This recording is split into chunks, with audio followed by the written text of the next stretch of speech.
우리 함께 하나님의 말씀을 보겠습니다. 사도행전 20장 30절에서 23장 11절까지 말씀입니다.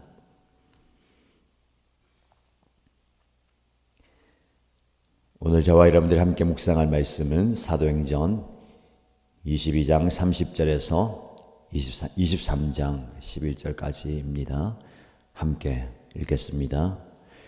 이튿날 천부장은 무슨 일로 유대 사람이 바울을 고소하는지 그 진상을 알아보려고 하였다.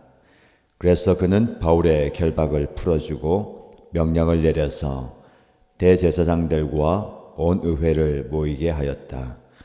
그리고 그는 바울을 데리고 내려가서 그들 앞에 세웠다. 바울이 의회원들을 주목하고 말하였다. 동포 여러분, 나는 이날까지 하나님 앞에서 오로지 바른 양심을 가지고 살아왔습니다. 이 말을 듣고 대제사장 아나니아가 곁에 서 있는 사람들에게 바울의 입을 치라고 명령하였다. 그러자 바울이 그에게 말하였다. 회칠한 벽이여, 하나님께서 당신을 치실 것이요. 당신이 율법대로 나를 재판한다고 거기에 앉아 있으면서 도리어 율법을 거슬러서 나를 치라고 명령하시오. 곁에 서 있는 사람들이 말하였다. 그대가 하나님의 대제사장을 모욕하오. 바울이 말하였다. 동포 여러분, 나는 그가 대제사장인 줄 몰랐소. 성경에 기록하기를 너의 백성의 지도자를 욕하지 말아라 하였소. 그런데 바울이 그들의 한 부분은 사두개파 사람이요 한 부분은 바리새파 사람인 것을 알고서 의회에서 큰 소리로 말하였다. 동포 여러분, 나는 바리새파 사람이요 바리새파 사람의 아들입니다. 나는 지금 죽은 사람들이 부활할 것이라는 소망 때문에 재판을 받고 있습니다. 바울이 이렇게 말하니 바리새파 사람과 사두개파 사람 사이에 다툼이 생겨서 회중이 나뉘었다. 사두개파 사람은 부활도 천사도 영도 없다고 하는데 바리새파 사람은 그것을 다 인정하기 때문이다. 그래서 큰 소동이 일어났다. 바리새파 사람 편에서 율법학자 몇 사람이 일어나서 바울 편을 들어서 말하였다. 우리는 이 사람에게서 조금도 잘못을 찾을 수 없습니다. 만일 영이나 천사가 그에게 말하여 주었으면 어찌하겠습니까? 싸움이 커지니 천부장은 바울이 그들에게 찢길까 염려하여 군인들어 내려가서 바울을 그들 가운데서 빼내어 병영 안으로 데려가라고 명령하였다. 그날 밤에 주님께서 바울 곁에 서서 말씀하셨다. 용기를 내어라. 내가 예루살렘에서 나의 일을 증언한 것과 같이 로마에서도 증언하여야 한다. 아멘.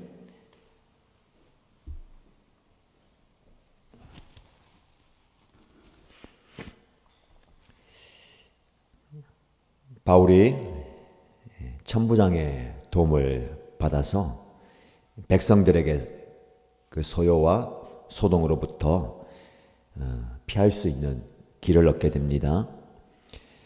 그리고 바울이 로마 시민이다 라는 사실을 알고 이 천부장은 이 바울을 매질하거나 고문할 수가 없습니다.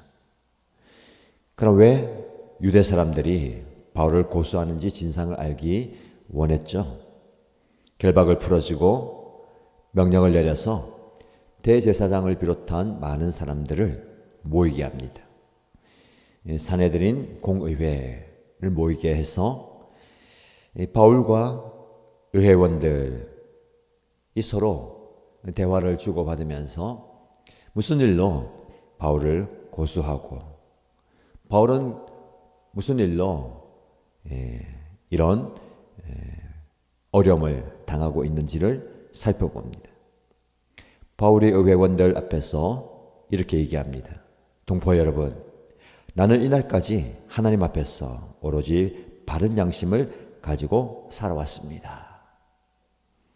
바울은 경건한 유대인 가문에서 율법을 잘 배우고 율법에서 요구하는 바를 잘 지키면서 살아왔죠.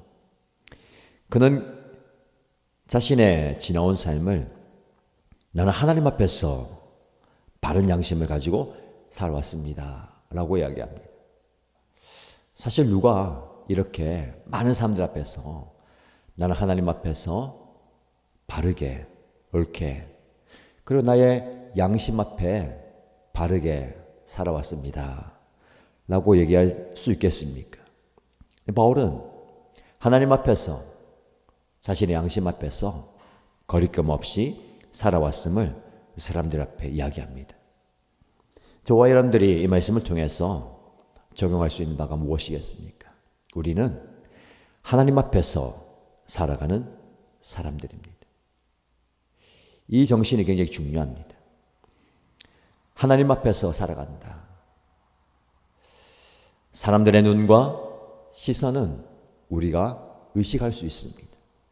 그들이 보는 앞에서는 말과 행동과 삶을 조심할 수 있고, 사람들의 시선이 없는 곳에서는 조금 안도의 한숨을 쉬면서 조금 해이해질 수도 있고 긴장을 풀 수도 있습니다.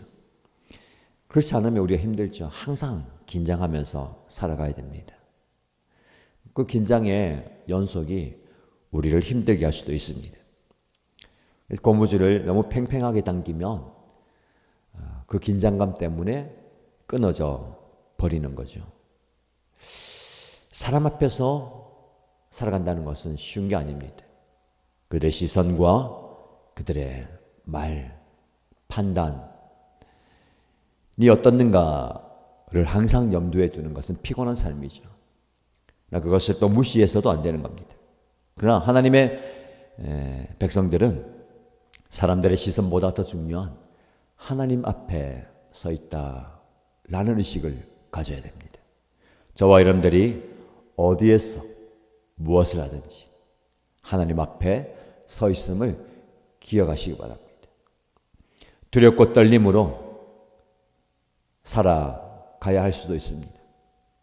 그러나 꼭 하나님이 너 무엇 잘못하느냐 감시와 판단의 시선으로만 보는 게 아닙니다.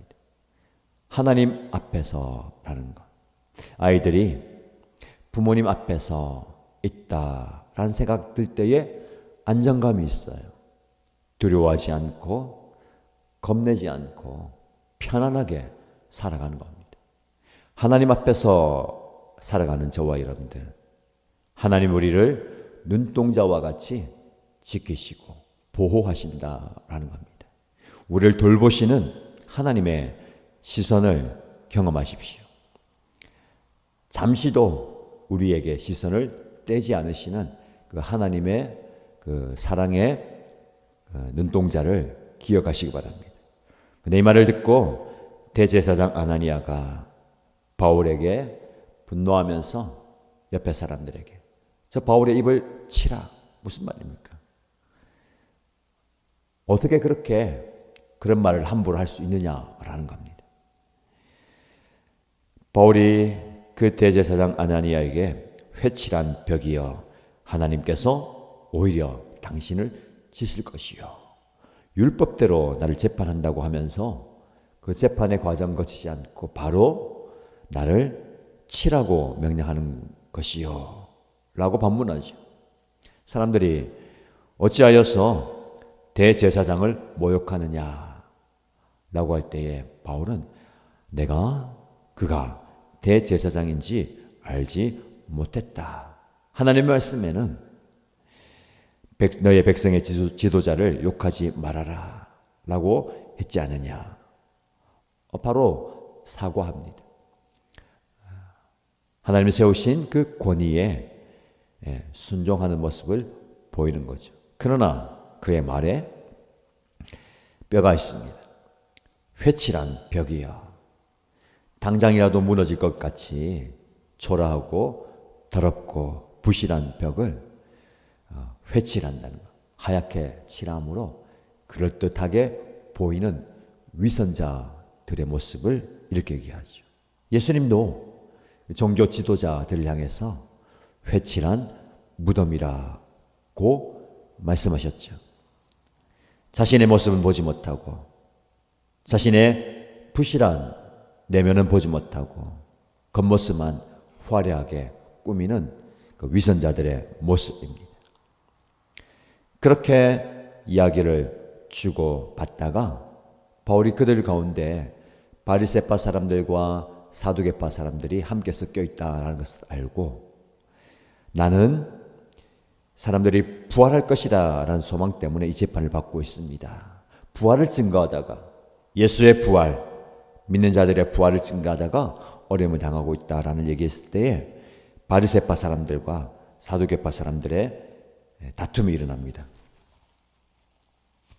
왜냐하면 이 사두개파 사람들은 부활이 없다라고 믿고 있고 바리새파 사람들은 부활이 있다라고 믿는 거죠.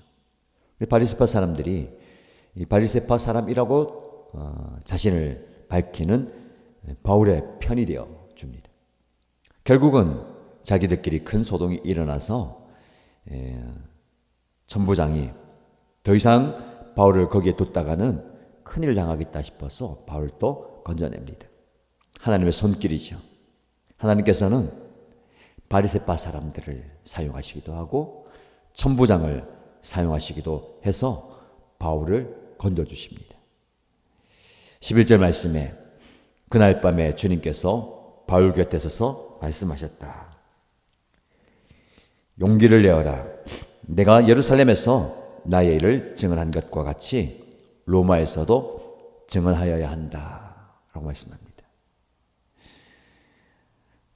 어려움 가운데 있는 그 바울을 찾아와서 그날 밤에 주님께서 말씀하십니다.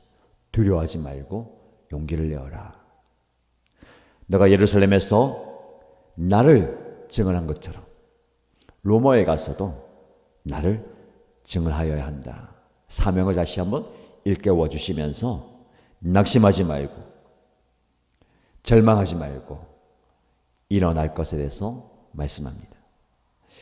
여러분, 우리 교회가, 우리 공동체가 영적인 은혜를 구하고 성령의 역사를 구하고 간절히 기도하고 있잖아요.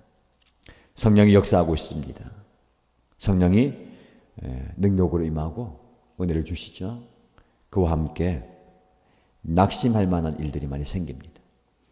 절망할 수밖에 없는 일들이 많이 생깁니다. 그럴 수밖에 없어요. 그래서 더 기도하지 못하게, 더 은혜의 자리에 나가지 못하게 막는 겁니다. 여기서 멈춰라. 여기서 그만해라. 이 정도면 됐다. 그 정도만 하면 되지. 더 이상 하지 말라. 라는 악한 영들의 공격입니다. 그럴 때 이 말씀을 기억하십시오. 지치고 힘들고 이제 그만할까라는 생각이 드는 그 밤에 주님이 바울을 찾아왔어. 용기를 내어라. 그 주님이 여러분을 찾아가서 여러분에게 말씀하십니다. 두려워하지 말라. 용기를 내어라. 힘을 내라. 무슨 말입니까? 더 힘을 내서 지금 하고 있는 일을 감당하라는 겁니다. 로마에서도 증언하여야 한다. 내 사명이 여기서 끝나는 게 아니다. 여기서 멈추면 안 된다. 내가 너와 함께 할 것이니, 내가 너에게 힘을 줄 것이니, 내가 너에게 능력을 줄 것이니 용기를 내어라. 여러분, 이 말씀 붙드십시오. 용기를 내십시오. 포기하지 마시고 더 기도하십시오. 더 말씀을 붙드시고 더 하나님께 아뢰고 하나님을 신뢰하십시다. 하나님께서 함께 하십니다. 그리고 하나님께서 우리에게 이 어려움을, 이 난관을 헤쳐갈 수 있는 지혜를 그리고 사람을 붙여주실 것입니다. 다시 한번 말씀드립니다. 낙심하지 마시고 실망하지 마시고 절망하지 마시고 용기를 내십시오. 주님의 말씀입니다. 함께 힘을 내어 이 길을 걸어가십시다. 하고 있는 일이 맞습니다. 말씀과 기도로 하나 되고 말씀과 기도로 무장하는 이 일에 힘을 내는 저와 여러분 되시기를 주님의 이름으로 축복합니다.